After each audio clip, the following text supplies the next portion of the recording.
As you know, we made the commitment earlier this year to go 100% organic in our vineyards. It's really nice. And I'm so proud that we made that decision. And here we are, we're in Vittorio's Vineyard Cabernet Sauvignon. Now this particular vineyard, we've been farming organically for nearly 10 years, is that right? It's going to 10 years now. But now we've taken this and gone to our hundreds of other acres. Yes. And one of the challenges that we've had farming organically has to do with weeds. Exactly. Weeds, they take a lot of water from the ground, and we need more water for the vines to grow healthy. So it's a lot of competition. When folks, visitors to the Napa Valley, drive up the valley, and often they see these pristine vineyards. There's not a weed growing in them. Oh, yes. You know, we know as insiders that what they've been doing, they've been using Roundup. Yes. And Roundup is something that came out back in the 70s and was really the miracle herbicide at the time. It just did a really efficient job killing weeds. And so it made work for farmers really around the world so much easier. Yeah. As a matter of fact, that Roundup that was the favorite for everybody. Household too. You go to Home Depot and buy it. But here for the vineyard, which is no use anymore. That's it. The 380 acres that we have, we don't use that anymore. You know, certainly there's been lawsuits, and even the state of California recognizes that glyphosate, which is the active compound within Roundup, is a known carcinogen. You know, when you use an artificial herbicide, it kills other really good beneficial microbes. So not using Roundup, we get some weeds. They create nitrogen also for the vines. You know, to have the best quality grapes, to make the best quality wine, you need healthy soils. That's true, 100%. You know, we've been growing Cabernet here since the 80s on Vittorio's site. This is the one that's right next to the winery. And I've seen a change in the wine since we've been farming organically. I mean, it's always been a great Cabernet for us and a solid Napa Cab. Yes. But in the last 5-7 years or so, it's really elevated itself among the best of our Cabernets. So I think that's about the only variable. That's it. That's the difference. If you taste the wine different, that's because of that. And certainly it costs us more to use like this mechanical Clemens. You still need to come back through here with shovels. Yes. As a matter of fact, it's a vineyard manager. We had to use this machine. It takes a lot of weeds in between the vines, but we had to come in because around the vine, we had to do it by hand. So that means more labor.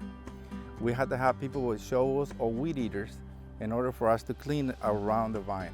So yes, I mean, it's a lot more money. At Sattui, we're also trying to take this perhaps holistic approach to farming. And it's not just healthier soils, it's better for our planet. We're not poisoning our soils, you know, and I care about our staff. I feel better about having you and your team out here, not having to spray these synthetic herbicides or pesticides that can be very harmful. In the vineyard department, we think everybody goes organic.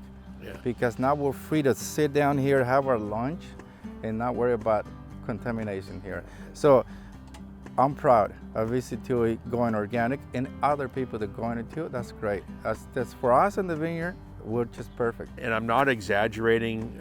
We've calculated it's probably going to cost us more than $500,000 this year to make this conversion, and those costs just keep on going because of that hand labor. But look at it this way: better wines, better taste, and better for everybody. So we're working for Sattui for a long time. This is the best decision. Thank you. Thank you. Running the tractors more often, we're weeding, that increases our carbon footprint.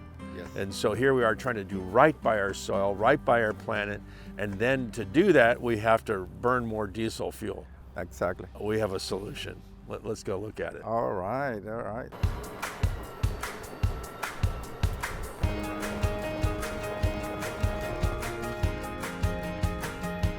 Well, David, as we farm organically and we have now more tractor passes, of course that would affect our carbon footprint. And so as we adopt this holistic way of farming, you know, what do we do to try to combat that? we get one of these. Tell us about this. Actually, we got 2 of those. And this is the new electric tractors, okay? And we did a work, we spray with this, and also we used the mower. So far, so good, huh? Yeah, this is one of the very first electric tractors in the nation. Yes. It's made by a company called Monarch. The cool thing about it, I don't think the government is allowing us to do this yet, but eventually this tractor could be autonomous. Wouldn't it be nice, David, if we could just be sitting up on the terrace with a glass of wine, you could have your iPad out, and you could just be using the tractor, doing the work, and you're just sitting there having a glass of wine. Wouldn't that be the day? Well, that would be the day. I don't know if I'm gonna see it, but yes, this tractor, we got the computer going. There's so many features in this tractor. Sure. So, but the tractor itself during harvest time, this is gonna be a great tractor for harvest time. You got a lot of lights, everything is good. Thank you. Well, and also what I'm excited about, we're gonna store this behind our warehouse, and what do you see on top of our warehouse roof over there? Oh, yes. Solar panels. Solar panels. Yeah, So that's good. here we're going to be able to even recharge the tractor virtually for free because we're taking the solar. energy from the sun, taking that, putting energy into the tractor, which ends up taking the weeds out, which gives then more energy to the vines. It's a big circle, isn't it? Yeah, it is. It's nice. Well, thank you. This is great. This is really nice, and we're looking forward to have more of those. All right. It does take a little bit more effort on our part. It's better for our planet. And better for everybody. Yeah.